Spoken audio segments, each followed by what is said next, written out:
Dinesh sir, please mute yourself.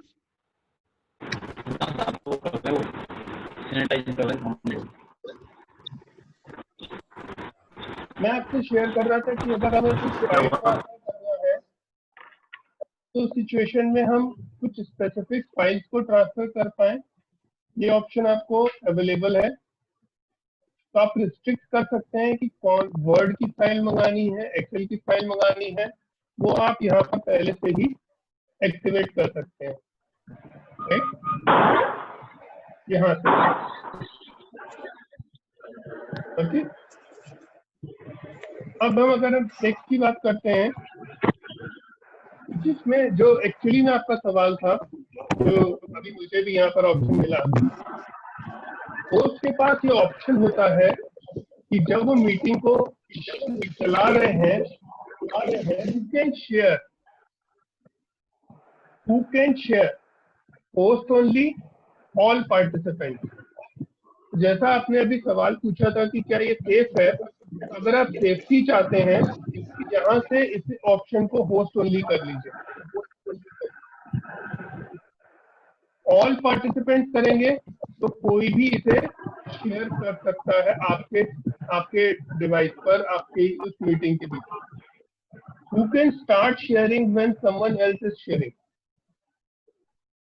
अगर मैं already कुछ शेयर कर रहा हूं तो दूसरा कौन इसमें कुछ शेयरिंग कर सकता है, वो आप यहाँ पर वो भी आप ऑप्शन यूज कर सकते हैं। इसका मतलब है कि अगर ऑलरेडी एक शेयरिंग है तो कुछ दूसरी शेयरिंग कौन स्टार्ट कर सकता है, वो केवल होस्ट कर सकता है। ऑल पार्टिसिपेंट कर देंगे तो कोई भी पार्टिसिपेंट कभी भी शेयर कर सकता है। अगर आपको पता है कि मेरी क्लास में, मेरे सेशन में हमें ये शेयरिंग नहीं करनी है या अलाउ नहीं करना है, तो हम इसे इस्तेमाल कर सकते हैं बच्चों को बताने, अपने पोस्ट ओनली करके शेयरिंग को लिमिट कर सकते हैं आप अपने तक। ओके, ऐसे ही आप चैट के लिए भी यूज कर सकते हैं, ऑप्शन आपको अवेलेबल है। चैट, आप एक दूसरे से चैट अलाउ करेंगे या फिर आप केवल होस्ट के साथ चैट अलाउ करेंगे। तो इन सेफ्टी पर्पस पे आप क्या कर सकते हो, अलाउ करो केवल होस्ट के लिए। ओके, एज अ होस्ट यहाँ पर आप अलाउ कर दोगे तो सिर्फ और सिर्फ चैटिंग वो आपसे कर पाएंगे, आपस में कोई भी चैटिंग नहीं कर पाएंगे। जैसा आपको एक सिक्योरिटी पॉइंट हो सकता है कि फोन नंबर शेयर हो रहा है या कोई इंफॉर्मेशन, कोई फाइल शेयर हो रही है, तो हो जाएगा इमीडिएटली।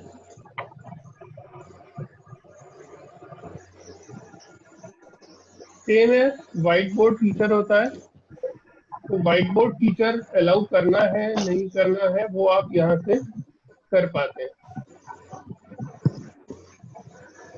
ओके, बाकी फीचर को आप डिफॉल्ट रहने दीजिए, किसी भी फीचर को तब तक एक्टिवेट मत कीजिए जब तक आपको उस फीचर के बारे में पता नहीं हो।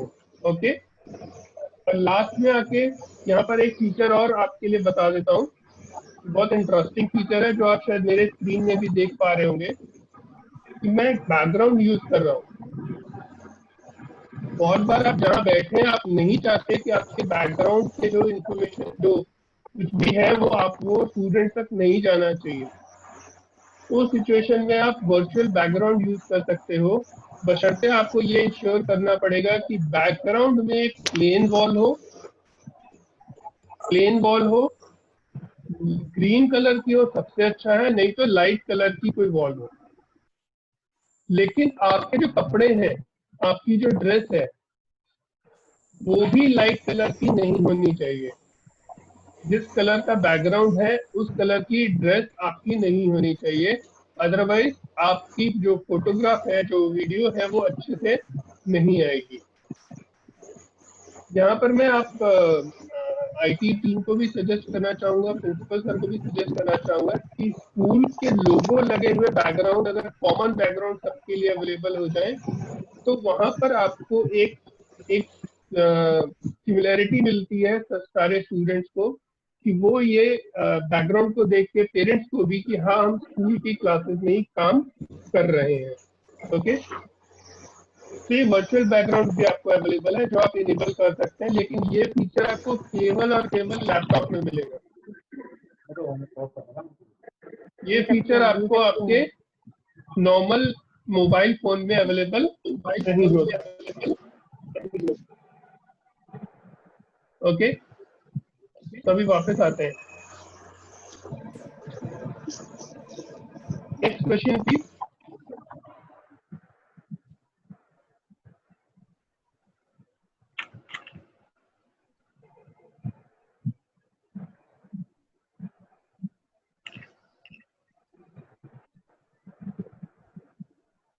Next question, please.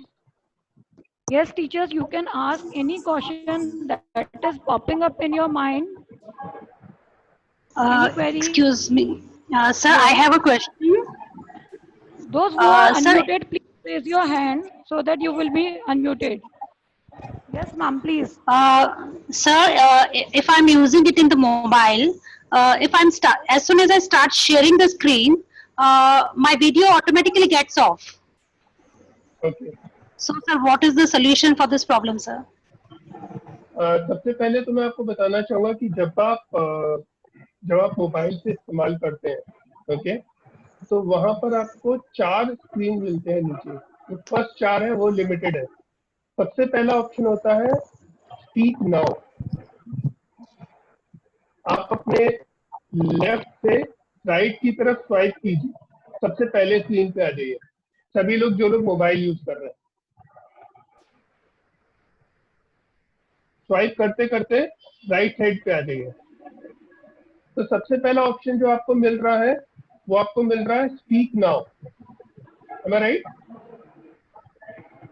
Speak now का मतलब है आप उस बटन पे प्रेस करेंगे तो आप बोल पाएंगे, अपनी बात को रख पाएंगे, अनम्यूट हो जाएंगे ऑटोमेटिकली, या उस पर्टिकुलर टाइम के लिए आप अनम्यूट होंगे।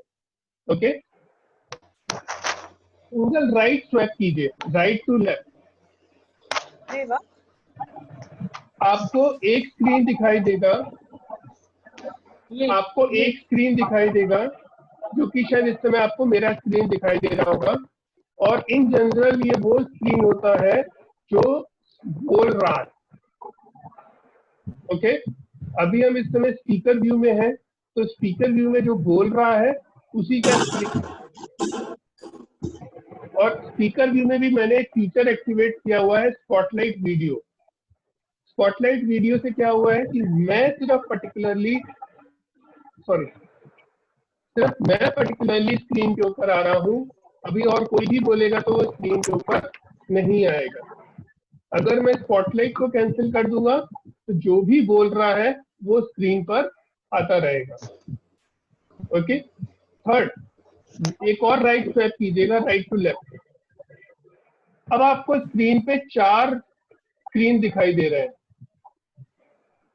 ओके, ये 4 स्क्रीन जब आपको दिखाई देते हैं, इसमें सबसे पहले आप टॉप पे आप होते हैं और बाकी के 3 जो होते हैं जो मोस्टली एक्टिव रहे हैं अल्फाबेटिकल ऑर्डर में उसको सेट हो जाता है। अदरवाइज जो सबसे ज्यादा एक्टिव रहते हैं वो स्क्रीन आपको दिखाई देता है, जो सबसे पहले या तो लॉगिन हुए होंगे या सबसे ज्यादा एक्टिव रहे होंगे, तो वो ऊपर आ जाते हैं। जिनके वीडियो ऑफ रहते हैं वो ऑटोमेटिकली लास्ट लाइन पर चले जाते हैं। अब आते हैं आपके सवाल के ऊपर। तो जब आप इस मोड में 4 स्क्रीन के साथ स्क्रीन शेयर करेंगे, जहां पे आप 4 दिख रहे हैं, 4 लोग दिख रहे हैं, वहां पर अगर आप स्क्रीन शेयर करेंगे तो उस मोड में एक छोटा सा स्क्रीन, बहुत छोटा सा स्क्रीन आपको राइट साइड पे दिखाई देगा, बहुत छोटा सा। ओके, मैं आप सबको अलाउ कर रहा हूं, तो जिन्होंने सवाल पूछा था मैम ने, मैं आपको शेयरिंग अलाउ कर रहा हूं।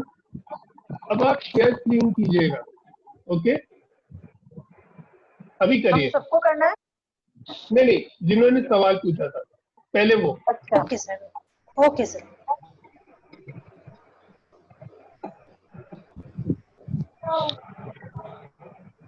अब आपको राइट साइड पे आपका स्क्रीन दिख रहा है?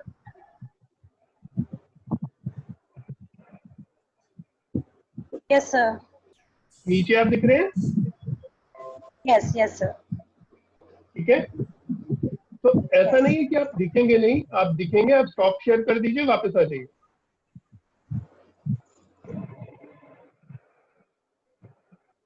आई होप सभी को क्लियर हो गया।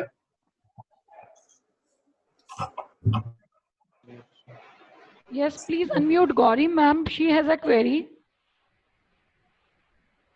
She can unmute herself. Good afternoon, sir. Hello. Good afternoon. sir.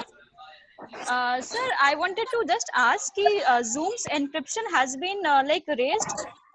Zoom का जो encryption है सर वो change हुआ है क्या अभी? Hello. जी जी जी, तो सर उससे कुछ हमारा लाइक डिफरेंस आएगा जो हमारा द वे ऑफ Zoom जिस तरीके से वर्क करता है एनक्रिप्शन में अपडेट अगर हम करते हैं, क्योंकि सर मैंने अभी तक अपडेट नहीं किया है, तो I just wanted to ask. देखिए, अभी Zoom का अगर हम इंक्रिप्शन की बात करेंगे तो इंक्रिप्शन केवल और केवल जस्ट गिव मी,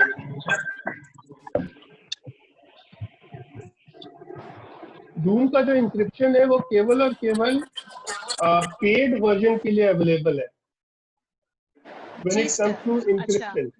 ओके, लेकिन उसने बहुत सी ऐसी सेटिंग्स एक्टिवेट करी हैं जिन सेटिंग्स को आप अगर इस्तेमाल करेंगे तो वो आपके लिए आपके पूरे एनवायरनमेंट को सेव करती है। For example, waiting room.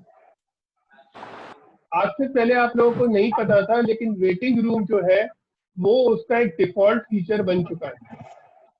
यानी कि आप जैसे ही स्टार्ट करेंगे वो ऑटोमेटिकली एक्टिवेट हो जाएगा। जी सर। लेकिन वहां पर आपको अपडेटेड वर्जन इस्तेमाल करना पड़ेगा। सेम है, अगर आप लैपटॉप यूज कर रहे हैं तो वहां पर भी आप अपडेटेड वर्जन यूज करें। अब सवाल एक आता है, अब एक सवाल और आता है कि मैं उस वर्जन को अपडेट नहीं कर पा रहा या कर पा रही। ओके, कुछ मत करिए, अपने ऐप को अनइंस्टॉल कर दीजिए और रीइंस्टॉल कर लीजिए, तो ऑटोमेटिकली आपको लेटेस्ट अपडेटेड वर्जन मिलेगा। Okay sir. Okay, thank you sir. Welcome. Anyone else? Any other question that you want to ask? Hello. Just raise your hand so that you Hello. will be unmuted. Yes. Hello. Is it possible to record your Zoom meeting that if we don't have separate function in phone while we are taking class on mobile phone? No, we cannot record on phone. Okay. Thank you. अब अगर आप अभी अपने left side पे देख रहे होंगे top पे, तो वहां पर एक ऑप्शन आपको दिख रहा होगा सभी को recording, right?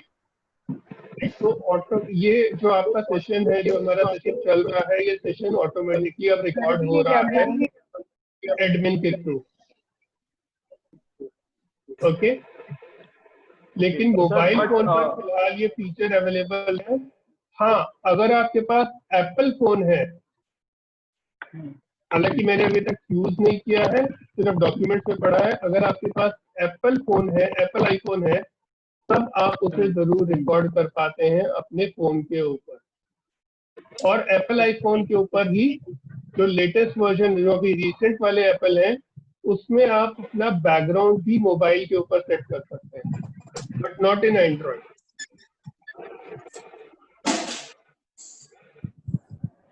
Next question. Sir, I had a question. Can you hear me? जी, please go ahead. सर, हम लोग जो Zoom यूज कर रहे हैं, मैं मोबाइल बैंकिंग भी यूज करता हूँ फोन पे, तो ऐसी कोई पॉसिबिलिटी है कि रिमोट एक्सेस कोई कर सके मेरे बैंकिंग डिटेल्स को, क्योंकि मैं जूम इंस्टॉल करके यूज करता हूँ? बहुत इंटरेस्टिंग सवाल है और ये आपकी साइबर सिक्योरिटी से भी जुड़ा हुआ है। ओके, क्या आप में से कोई अभी अपना मोबाइल फोन का स्क्रीन शेयर कर सकता है मुझसे?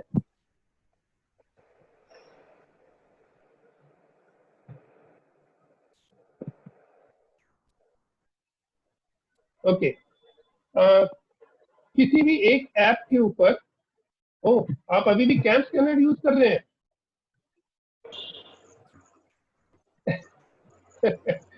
ओके, अच्छा अभी आपको करना क्या है, जिनका भी ये स्क्रीन है उन्हें क्या करना है, प्लीज एवरीबडी जूम ऐप के ऊपर ले आइए please.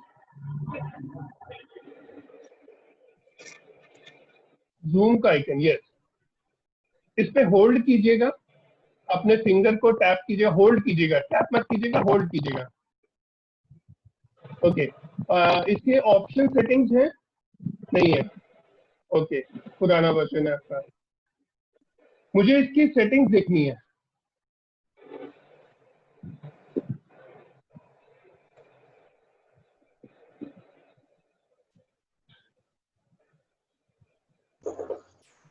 So can you just make a setting of it? छोड़ दीजिए, कैंसिल कर दीजिए। ओके, मैं आपको ऐसे ही बता देता हूँ, अभी आपके फोन में नहीं आ रहा है, इसको कैंसिल कर दीजिए, आप एग्जिट हो जाइए। जब आप ऐप की सेटिंग्स पे जाते हैं, आप सबको पता होगा कि आपके मोबाइल फोन में आपसे परमिशन मांगता है कि आपके मोबाइल से हमें क्या क्या एक्सेस करना है। ओके, जब मैं एक्सेस करने की बात करता हूँ तो वो हमारे बहुत से एप्लीकेशन होते हैं जो आपसे आपकी कॉन्टेक्ट लिस्ट एक्सेस मांगते हैं, आपकी फोटोग्राफ एक्सेस में मांगते हैं, आपके वीडियो एक्सेस में मांगते हैं, आपका ऑडियो एक्सेस में मांगते हैं, आपकी स्टोरेज एक्सेस में मांगते हैं। जूम आपसे केवल 3 चीजें स्टोरेज में मांगता है, एक आपका वीडियो, दूसरा आपका ऑडियो और तीसरा आपका स्टोरेज। इनमें आप ऑडियो और वीडियो को भी डिसेबल कर सकते हैं। स्टोरेज उसको इसलिए चाहिए होता है क्योंकि उसको आपका आपके जो स्क्रीन, आपका जो एप्लीकेशन रन हो रहा है उसको स्टोर करने के लिए उसको कुछ मेमोरी चाहिए होती है, इसलिए वो आपके स्टोरेज को यूज करता है। हालांकि उसको भी आप डिसेबल कर दीजिए, कोई प्रॉब्लम नहीं है, ऑडियो और वीडियो आप चला सकते हैं। इसके अलावा कुछ नहीं मांगता। लेकिन पता है आपको, आपका जो फेसबुक होता है हमारा, वो फेसबुक हमसे क्या क्या मांगता है? हमारा फेसबुक जो है वो हमसे मांगता है हमारा कॉन्टेक्ट लिस्ट, हमारा फोन एक्सेस, हमारा लैपटॉप एक्सेस, हमारा स्टोरेज एक्सेस, हमारा फोटोज, हमारा फोटो गैलरी, एवरीथिंग। तो आप अंदाजा लगा सकते हो कि वो किस कदर एक एप्लीकेशन आपके डेटा के ऊपर काम करते हैं। Okay, let me try one thing.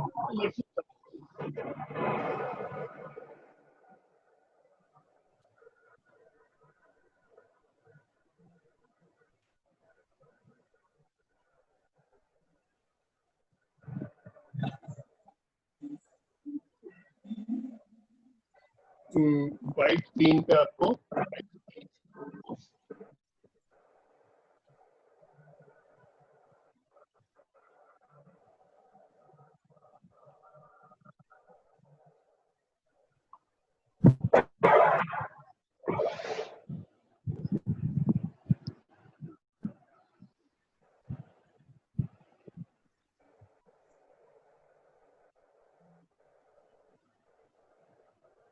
Okay,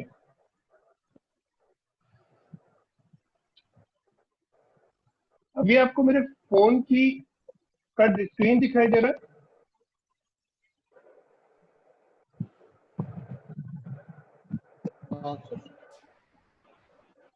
Yes, sir. Okay, अभी आप लोग देख पा रहे होंगे कि इसमें कुछ परमिशंस एक्टिवेटेड है, कैमरा एक्टिवेटेड है, माइक्रोफोन एक्टिवेटेड है, स्टोरेज एक्टिवेटेड है। बाकी चीजों को मैंने इसमें अभी डीएक्टिवेट किया हुआ है। ओके, अगर ये परमिशंस आप अपने फोन में देखेंगे तो ये परमिशन कहीं ज्यादा इस्तेमाल होती हैं हमारे फोन के ऊपर।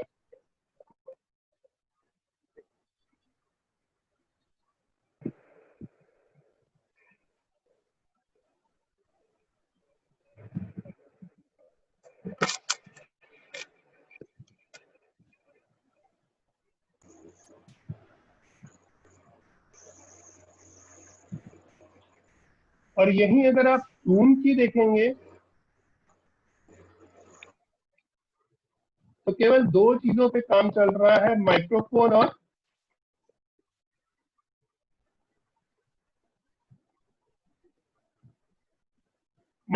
और कैमरा।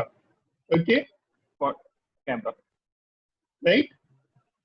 तो ये डिफरेंस है, ये इन सेटिंग्स की बात मैं आपसे कर रहा था कि आपके लैपटॉप पे, सॉरी आपके फोन के ऊपर दूसरी एप्लीकेशंस आपका कितना डेटा यूज करती हैं। अब आपको टाइम मिलेगा तो आप देखिएगा कि कौन सी एप्लीकेशन कितना आपसे स्टोरेज ले रही है, कितना स्पेस ले रही है। ओके, अब मैं बात करता हूँ जो आपका सवाल था, मेन सवाल कि क्या मेरे बैंकिंग के ऊपर उसका इफेक्ट आएगा।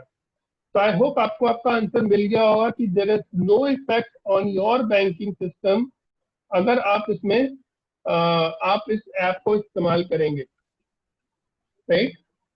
देयर इज नो डिफरेंस, वो कोई आपके बैंकिंग को कोई खतरा नहीं है। अच्छा, मैं आपको एक बैंक का एप्लीकेशन भी दिखाता हूँ।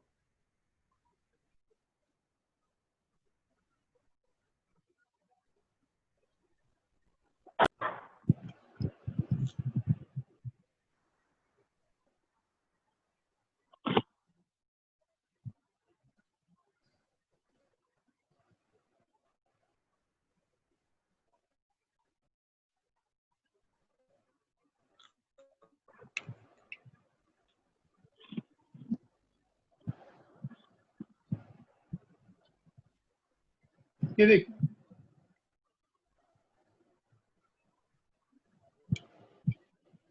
ओके, कैमरा भी यूज हो रहा है, कॉन्टेक्ट भी यूज हो रहे हैं, राइट। सभी लोग देख पा रहे हैं। तो ये जो डिफरेंट डिफरेंट परमिशंस हैं, different different application different different permissions आपसे लेती हैं। हाँ, कुछ परमिशन वो आपसे एडिशनल लेती हैं, आपकी मर्जी है आप वो परमिशन देना चाहें या नहीं देना चाहें। अगर आप नहीं देना चाहते आप डिसेबल कर दीजिए, लेकिन तब भी आपको ये चीज ध्यान रखनी पड़ेगी कि मिनिमम कुछ परमिशन है जो आपको देनी ही देनी पड़ेगी, जिसके बिना आपकी एप्लीकेशन नहीं चलेगी। अगर मैं कभी भी कोई नई एप्लीकेशन इंस्टॉल करता हूं तो उसकी मिनिमम परमिशन तक आकर रुक जाता हूं, उसके अलावा सारी एप्लीकेशन परमिशन को डिसेबल कर देता हूं। आपका जो मोबाइल बैंकिंग है वो बिल्कुल सेफ है, वो उसका और जूम का कोई कनेक्शन दूर दूर तक नहीं है। ये बात मैं आपको क्लियर कर देता हूँ।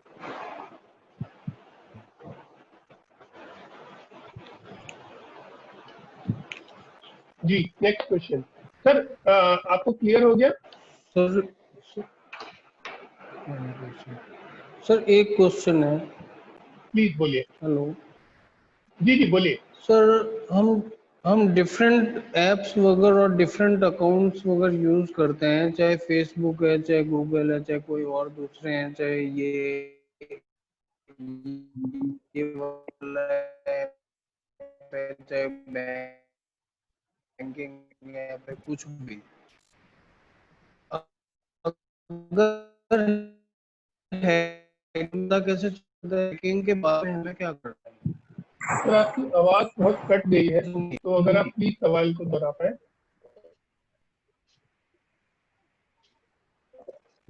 हाँ सर, मैं यूँ कह रहा था कि डिफरेंट एप्स यूज करते हैं हम अपनी जिंदगी में बहुत सारे, और उन एप्स में से हैकिंग हुई है ये पता कैसे चलता है, एक तो, और दूसरी बात हैकिंग के बाद हमें क्या करना चाहिए और क्या क्या उसके नुकसान हो फ्यूचर आगे देखने को मिल सकते हैं।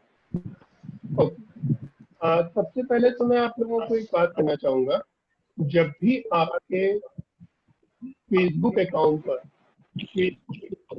या ईमेल अकाउंट पर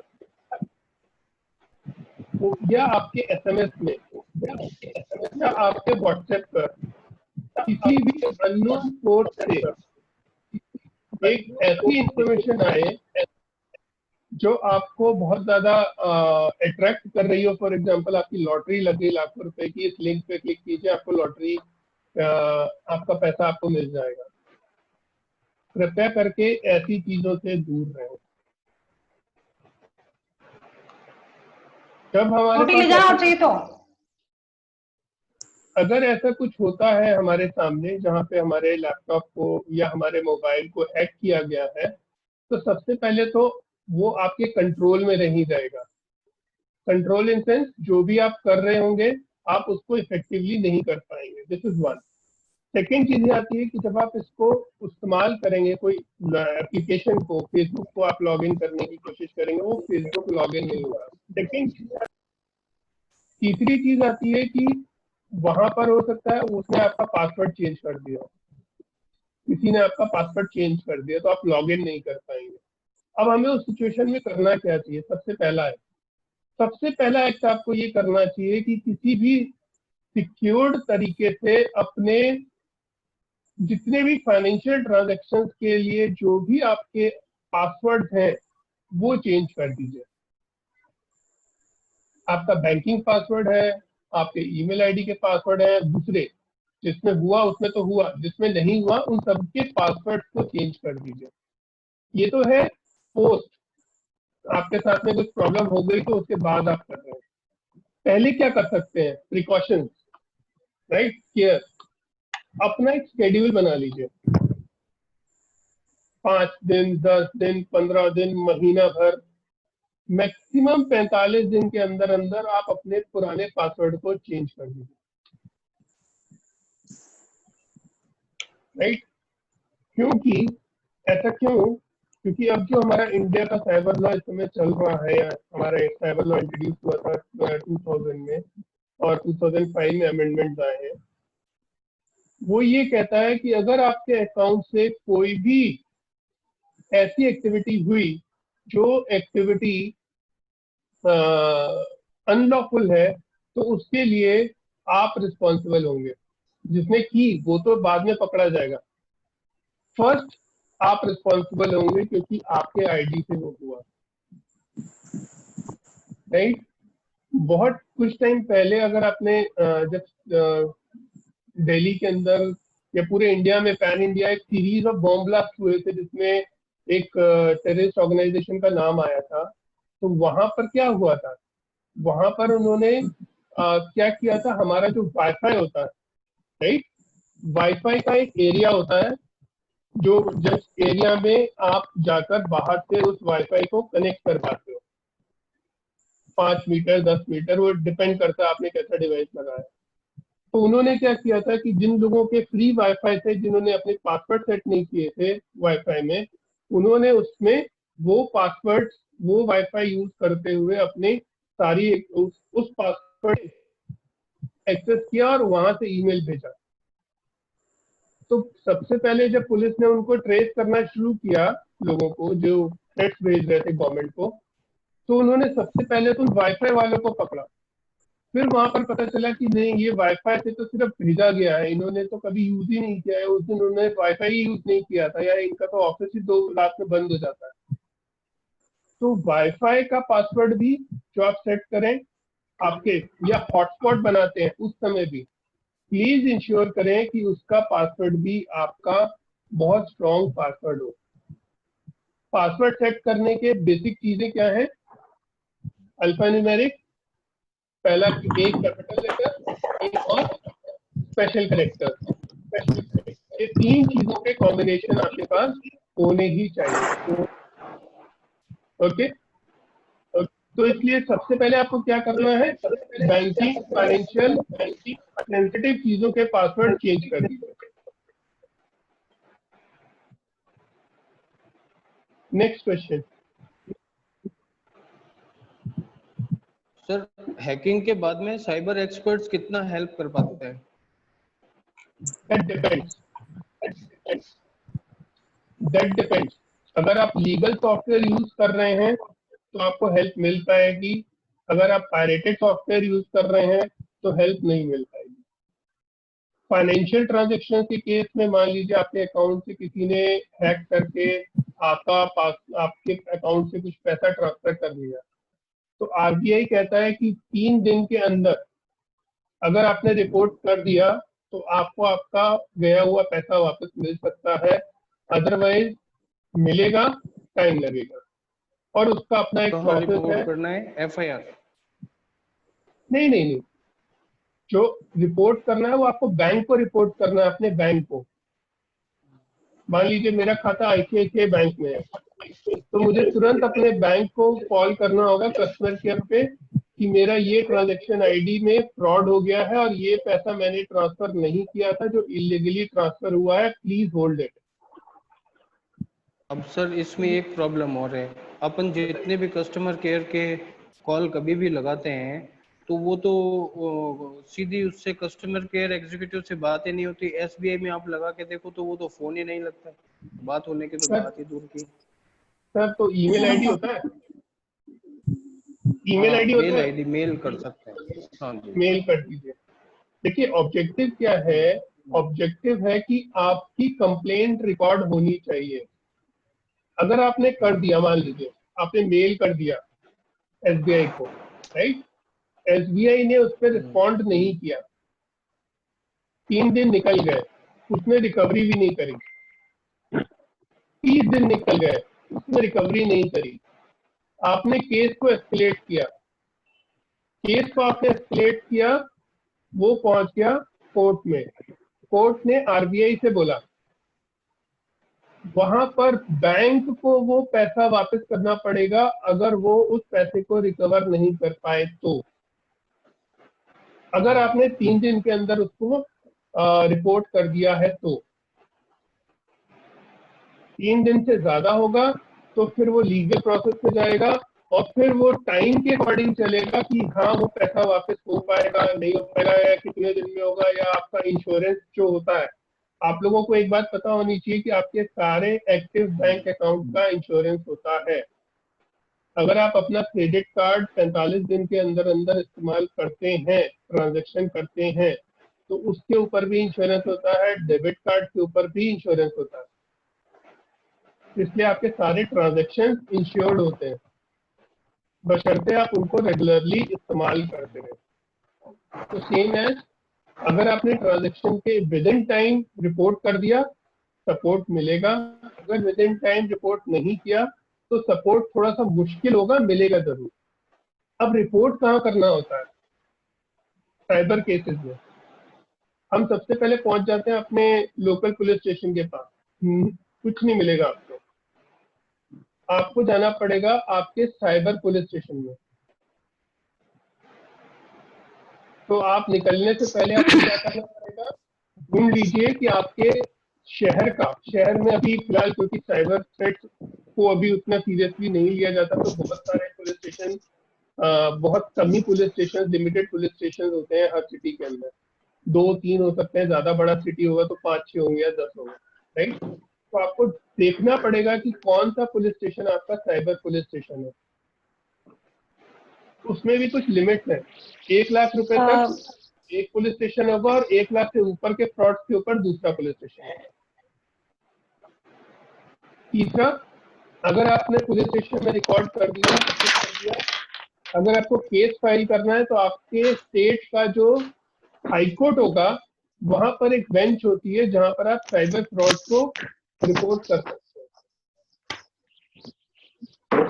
चौथा, अगर आप ईमेल कर रहे हो अपने बैंक को तो आरबीआई का भी अपना एक हेल्प डेस्क होता है साइबर फ्रॉड के लिए, तो आप उस ईमेल आईडी को भी ढूंढ लीजिए, निकाल लीजिए, और उसके थ्रू भी आप, जो हर स्टेट का अलग अलग होता है, उसके वहां से भी आप नोडल ऑफिसर को भी मेल भेज सकते हो सीसी में रख के कि ये मेरे साथ साइबर फ्रॉड हुआ है। तो बैंक मुकर नहीं सकता कि आपका ईमेल तो हमें मिला ही नहीं, राइट, कल को अगर आप उसको फॉलो अप में डालते हैं। Next question. Sir, I have a question.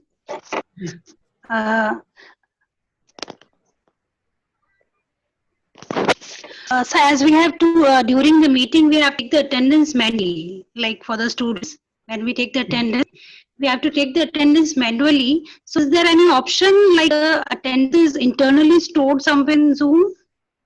No ma'am, Like is होता there है, option, sir? नहीं होता है, बट अगेन अगर आप ऐसा करेंगे तो फिर आपको स्टूडेंट का भी पूरा डेटा वहाँ पर स्टोर करना पड़ेगा, राइट, और उनके ईमेल आईडी और उनका फोन नंबर भी स्टोर करना पड़ेगा। अदरवाइज आप क्या कर सकते हो, बिकॉज आप लोग बोल रहे हो कि सभी लोग, ज्यादातर लोग फोन से इस्तेमाल करते हैं, तो आप क्या करें, पार्टिसिपेंट लिस्ट पे जाएं और एक स्क्रीनशॉट ले लें। ऑटोमेटिकली रिकॉर्ड होने का कोई ऑप्शन नहीं है। अगर वो स्टोर हो भी जाएगा वहां पर, तो किसी एक्सेल फाइल में स्टोर नहीं होगा, केवल रिपोर्ट स्क्रीन के ऊपर दिख रही होगी, तो आपको फिर कभी मैनुअली अपने रजिस्टर में उसको अपडेट करना पड़ेगा, क्योंकि वो आपके ERP सिस्टम के साथ कनेक्ट नहीं है। Okay, sir.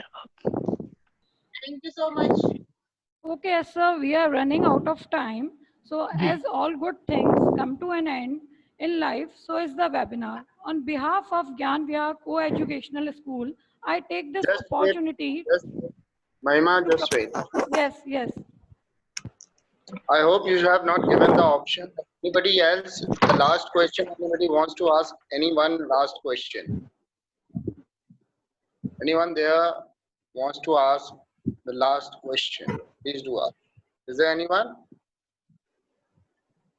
Can't see any hands raised.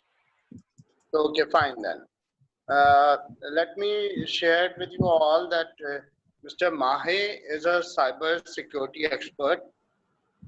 Unfortunately, in a meeting where he is the core committee member and I'm also, I have heard him once and I have learnt a lot. So many things which I was sharing with you, it was just because that I have learned through various webinars, and one of those was of Mr. Mahe. And Mr. Chetan Mahe, I think I have a discussion when I have found him that he is from Kanpur, so I have connected. And he has extended his resourcefulness towards us, and he has said that, sir, if you wish, I can do a free session for your team. And I'm really very, very thankful to Chetan, sir, that within a span of just 24 hours, he has accepted my request, and he has liked to be with you all.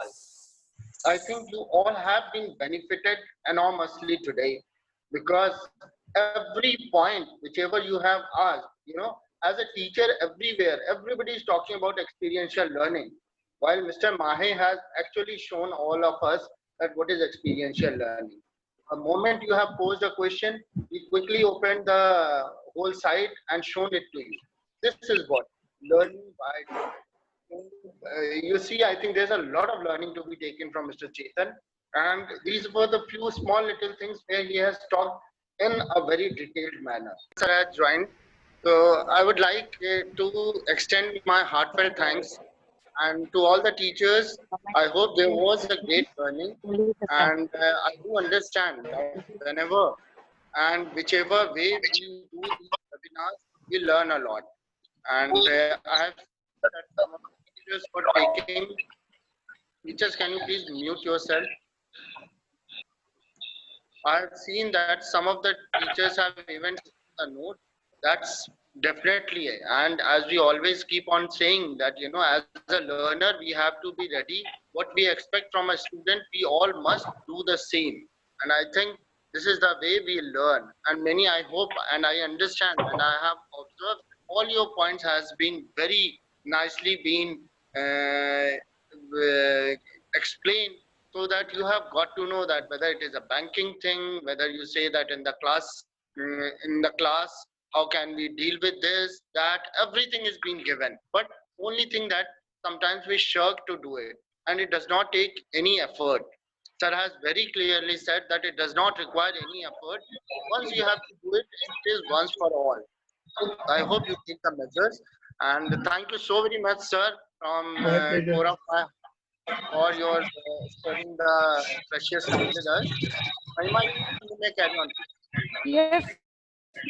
As all good things come to end in life, so is the webinar. On behalf of Gyan Vihaar Co-Educational School, I take this opportunity to propose vote of thanks to our noteworthy speaker, Mr. Chetan Mahe, who is spared time from his busy schedule to grace this e-meeting.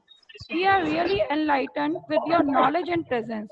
I would also like to thank our visionary principal, sir, for his enthusiastic support. With these warm words, we move to the end of today's webinar. Looking forward for a warm association in the future as well. Thanks a bunch. Thank you. Thanks for the wonderful team, and I wish happy surfing to all of you. Thank you so very much. Thank you, sir. Thank you, sir. Thank you. Thank you so much, sir. Can unmute themselves and can thank. Thank you, sir. Thank you, sir. Thank you, sir. Thank you. Thank you.